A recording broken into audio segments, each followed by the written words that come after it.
बिस्मिल्लाहिर्रहमानिर्रहीम। अस्सलाम वालेकुम नाज़रीन, मैं अहमद फवाद हूँ और आप मेरा यूट्यूब चैनल देख रहे हैं। नाज़रीन, आज की सुलाक में दो बड़े इंपॉर्टेंट इश्यूज़ हैं जिनके हवाले से कुछ तफसीलात आपके साथ मैं शेयर करूँगा। सबसे पहला तो ये कि जो बैकडोर राब्ते या जो बैकडोर मुज़ाकरात चल रहे हैं, असूली फ़ैसला तो इलेक्शन का हो चुका है, लेकिन इलेक्शन की अनाउंसमेंट के हवाले से और शराइत के हवाले से जो मुज़ाकरात हैं वो इस वक्त चल रहे हैं। कुछ एक्सक्लूसिवली इसके हवाले से डिटेल्स आपके सामने रखूँगा।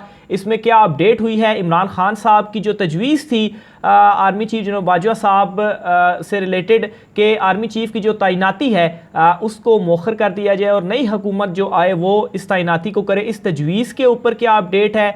और दूसरी साइड पर मौजूदा इम्पोर्टेड हुकूमत जो हैं इनकी जानिब से क्या शराइत सामने आई हैं कि ये चीज़ें हमारी तरफ से की जाएँ या ये प्लेइंग फील्ड जो है वो हमें प्रोवाइड की जाए। इसकी डिटेल मुकम्मल तौर पर आज की सुलाक में आपके सामने रखूँगा। और लेट्स से कि अगर किसी तरीके से इलेक्शंस के हवाले से इनकार किया जाता है इम्पोर्टेड हुकूमत से, जो कि इस वक्त लग भी रहा है कि वो लग क्या रहा बल्कि साफ जाहिर है कि वो इलेक्शंस में नहीं जाना चाहते और फ्रस्ट्रेटेड हैं, तो अगर वो इलेक्शंस में ना जाएं तो चूँकि हुकूमत तो उनके पास है, तो इस सूरत में भी इमरान खान साहब के पास एक ऑप्शन है और वो इस्तेमाल करते हुए ये मौजूदा हुकूमत खुद ब खुद ही गिर जाएगी और इन्हें इलेक्शंस में जाना ही पड़ेगा। क्योंकि एक चीज़ तो मैंने शुरू में वाज़ेह कर दी कि असूली फ़ैसला हो चुका है इलेक्शंस के हवाले से। जनरल बाजवा साहब के हवाले से भी कुछ एक अहम खबर है, उनकी बड़ी एक अहम मुलाकात हुई है और इस मुलाकात में कुछ बड़ी अहम डिस्कशन भी हुई है। इसकी डिटेल भी आपके सामने आज के सुलाक में रखूँगा। आगाज़ नाज़रीन मैं यहाँ से करता हूँ। सबसे पहले तो एक चीज़ मैं आपको क्लियर करता चलूँ कि ये फ़ैसला हो चुका है कि इलेक्शंस होंगे, असूली जो फ़ैसला है ये किया जा चुका है, लेकिन इलेक्शंस कब होंगे इसके ऊपर जो इस वक्त मुज़ाकरात हैं वो चल रहे हैं।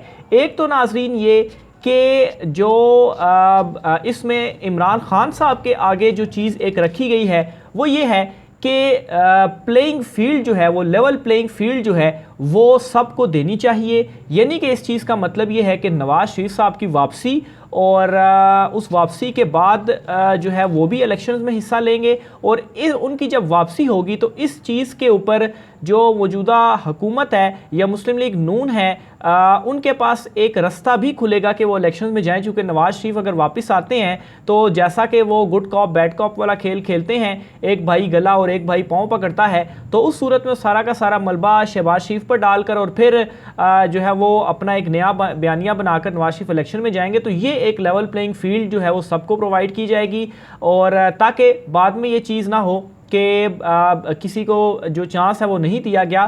खैर ये चीज़ भी आप जहन में रख लें कि अगर इस तरह से भी होता है तो उस सूरत में भी इमरान खान साहब जो हैं वो 2/3 अक्सरियत लेंगे इस वक्त जो सिचुएशन चल रही है और अगर साफ शफाफ जो इलेक्शंस हैं वो होते हैं। तो बहरहाल एक चीज़ तो ये है। फिर दूसरे नंबर पर नाजरीन ये तमाम तर जो चीज़ें हैं, शहबाज शरीफ साहब जा रहे हैं लंदन, अभी वो दौरे पर मौजूद हैं, लेकिन लास्ट में उन्होंने जाना है लंदन और लंदन में उन्होंने मुलाकात करनी है नवाज़ शरीफ से। और जो एक तजवीज़ इमरान खान साहब की जानिब से दी गई थी कि आर्मी चीफ की जो तैनाती है उसको मौखर कर दिया जाए, इसके ऊपर अभी तक कोई मुस्बत रिस्पॉन्स तो नहीं आया, लेकिन ये है कि ये सारी तजवीज़ नवाज़ शरीफ साहब के सामने भी जो है वो रखी जाएंगी और जो मुज़ाकरात और जो चीज़ें हैं वो इस वक्त बैकडोर के ऊपर चल रही हैं। फिर इसके अलावा एक और चीज़ भी इमरान खान साहब ने वाज़ेह की है कि इलेक्शंस तो होने ही होने हैं। अगर किसी तरह से कोई प्रॉब्लम क्रिएट की जाती है तो वो अपना लॉन्ग मार्च लेकर इस्लामाबाद में आ जाएंगे। इसकी डिटेल भी मैं दूंगा कि अगर वो लॉन्ग मार्च लेकर आते हैं तो वो कामयाब होगा, उस सूरत में हुकूमत को जाना पड़ेगा। बड़ा इसमें भी एक अहम डेवलपमेंट हुई है। लेकिन उससे पहले मैं आपको ये बता दूँ कि इमरान खान साहब ये चाहते हैं कि जल्द इलेक्शंस हों, क्योंकि उनको ये भी कहा जा रहा है कि मार्च अप्रैल में इलेक्शंस हो जाएं। तो इमरान खान साहब मार्च अप्रैल तक वेट नहीं करने वाले। उन्होंने कहा है कि इलेक्शंस की अनाउंसमेंट हो और सितंबर अक्टूबर का ये स्टार्ट और सितंबर का चूँकि अब जो 3rd वीक है वो भी शुरू हो गया है, तो इलेक्शंस की अनाउंसमेंट वो चाहते हैं। फिर उसके बाद निगरान सेटअप और बेशक जनवरी में जो इलेक्शंस हैं वो हो जाएं या बहुत ज़्यादा भी अगर जोर लगा के डिले भी कर लिया जाए तो फरवरी में। मार्च अप्रैल में इमरान खान साहब नहीं मान रहे। तो ये दोनों साइड से एक दूसरे की जो तजवीज़ हैं वो सामने आई हैं और शहबाज शरीफ जाएंगे लंदन, नवाज शरीफ से मुलाकात करेंगे और ये सारी तमाम तर चीज़ें डिस्कस होंगी और फिर वापसी। और ये जो सारी इसमें अपडेट्स हैं ये भी आइंदा आने वाले दिनों में आप देखेंगे कि क्या क्या जो चीज़ है वो होती है। बहरहाल एक चीज़ कन्वे कर दी गई है कि इलेक्शंस हो रहे हैं, ये फैसला हो चुका है, लेकिन डेट डेट और दीगर ये जो तजवीज़ वगैरह हैं इनके ऊपर जो इस वक्त मुज़ाकरात या बातचीत जो है वो इस वक्त चल रही है। फिर एक और चीज़ मैं आपको बताता चलूँ कि इस वक्त मरियम नवाज़ जो हैं ख़ास तौर पर आर्मी चीफ तैनाती से रिलेटेड जो मामला है उसमें शहबाज और नवाज़ के दरमियान जो क्लैशेज़ हैं वो मौजूद हैं, यानी कि मौखर किया जाए, तोसी दी जाए और नई तैनाती की जाए इसके दरमियान। और यहाँ तक भी मामलात इनके आपस में इस कदर अब बढ़ चुके हैं कि मरियम नवाज़ किसी तरीके से इस सारी सिचुएशन का फ़ायदा उठाकर वो ये चाहती हैं, उनकी ये ख्वाहिश है कि शहबाज शरीफ को साइड लाइन करके वो ख़ुद पार्टी की जो सदारत है वो संभाल लें। और इसका इनडायरेक्टली जो उनकी एक प्रेस कॉन्फ्रेंस थी इनडायरेक्टली उससे भी एक तासुर लिया गया है कि वो भी जो सदारत है वो पार्टी की चाहती हैं, क्योंकि क्लैशेस मौजूद हैं। तो बहरहाल शहबाज शरीफ को वो यहाँ से भी साइड पे करना चाहती हैं। और इस वक्त जो ये चीज़ें चल रही हैं, अगर नवाज शरीफ साहब की वापसी होती है तो फिर शहबाज शरीफ जो हैं वो साइड पर ही हो जाएंगे। और खैर फिर उसके बाद नून लीग का भी यही बयानिया हो जाएगा कि देखें ये तो सब कुछ नवाज शरीफ ने किया और वो ऑलरेडी हुकूमत की फैसलों से भी अलहदगी इख्तियार कर चुके हैं, उनको तो भाई कुछ भी नहीं पता। तो वो जब नवाज शरीफ वापस आएंगे तो एक नए बयानिए के साथ अवाम को दोबारा से बेवकूफ़ बनाने की जो कोशिश है वो करेंगे। तो बहरहाल ये इस वक्त नून लीग के अंदर जो फूट है वो भी पड़ चुकी है। एक किस्म की जो ये ख्वाहिश है ये भी उनके सामने आ चुकी है। और दूसरे नंबर पर जो बैकडोर में चीज़ें चल रही हैं वो भी मैंने आपके सामने रख दी। अब इसके अलावा नाज़रीन, निगरान वज़ीर-ए-आज़म के हवाले से अपने एक दो रोज़ कबल मैंने एक व्लॉग किया था, उसमें मैंने एक नाम आपके सामने रखा था निगरान वज़ीर-ए-आज़म के हवाले से, वो था मुशाहिद हुसैन सैयद साहब का।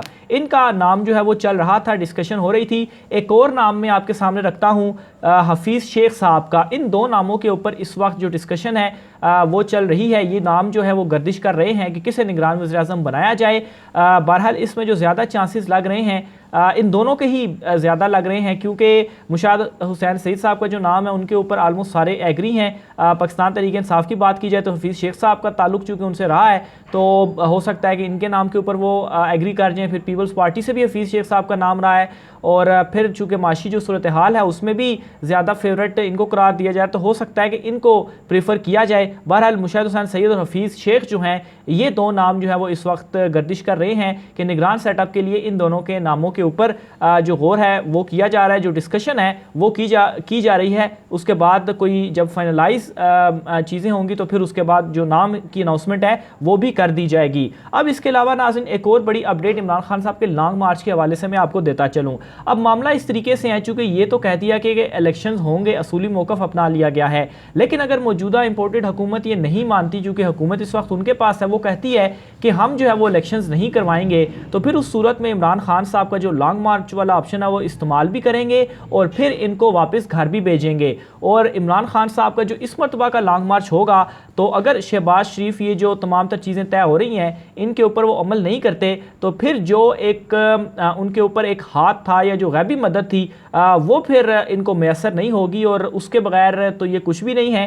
और इनको घर भेजना इमरान खान साहब को फिर चूँकि ओके कर दिया जाएगा तो फिर ये है कि इन्होंने घर जाना ही जाना है। इमरान खान साहब एक मरतबा लॉन्ग मार्च लेकर आ जाए। राना सनाउल्लाह को आप देख लें, जब से इमरान खान साहब ने अनाउंसमेंट किया तो जो पहली मरतबा 25 मई के लॉन्ग मार्च की मरतबा राना सनाउल्लाह ने जो बातें की थी वो बातें उनके मुंह से भी अभी नहीं निकल रही, क्योंकि उनको भी मालूम है कि अब जो मामलात हैं, जो हवाओं का रुख है वो तब्दील हो चुका है। तो अगर ये नहीं मानेंगे तो इस तरह भी हो सकता है। और फिर दूसरी चीज़ ये भी हो सकती है कि इमरान खान साहब पार्लियामेंट में वापसी करें और उस सूरत में ये हो कि किसी एक इत्तेहादी जमात का ज़मीर जागे, क्योंकि एक दो वोटों के ऊपर ही ये हुकूमत खड़ी हुई है। अगर MQM का ही ज़मीर जाग जाता है, जो कि इशारे इस तरफ मिल भी रहे हैं कि MQM हुकूमत से सख्त नाराज़ है, जो उनके कारकुनों के हवाले से एक ख़बर सामने आई, तो बहरहाल उन्होंने अंदिया भी दे दिया हुकूमत को छोड़ने का, तो उनका ज़मीर जाग भी सकता है। और उनका ज़मीर अगर जाग जाए तो फिर उसके बाद ये हुकूमत तो वैसे ही इनका जो ख़ात्मा है वो हो जाएगा। तो ये भी एक ऑप्शन मौजूद है। लेकिन एक चीज़ तो तय है, जो इलेक्शंस हैं वो हो रहे हैं, सिर्फ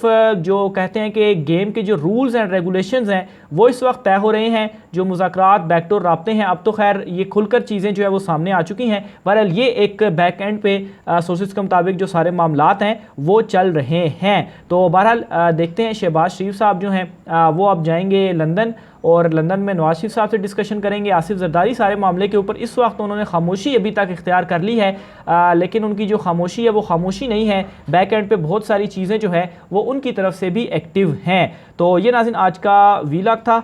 राय का इज़हार कमेंट बॉक्स में कीजिएगा। और हाँ, आखिर में जनरल बाजवा साहब के हवाले से भी एक बड़ी अहम खबर है, वो भी मैं आपके साथ शेयर करता चलूँ।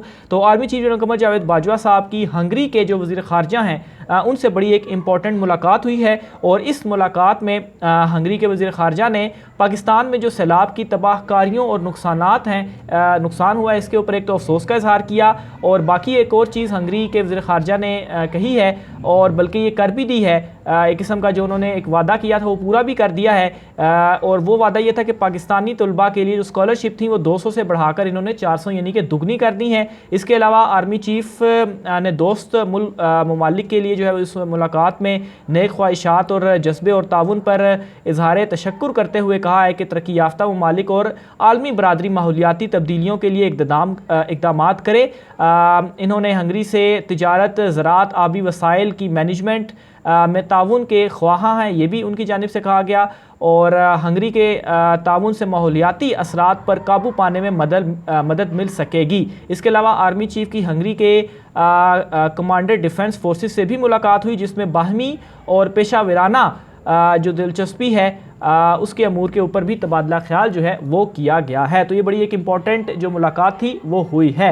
मुझे डिटेल भी आपके साथ शेयर करता रहूँगा। राय का इज़हार कमेंट बॉक्स में कीजिएगा। मुझे इजाज़त दीजिए। अल्लाह हाफ़िज़।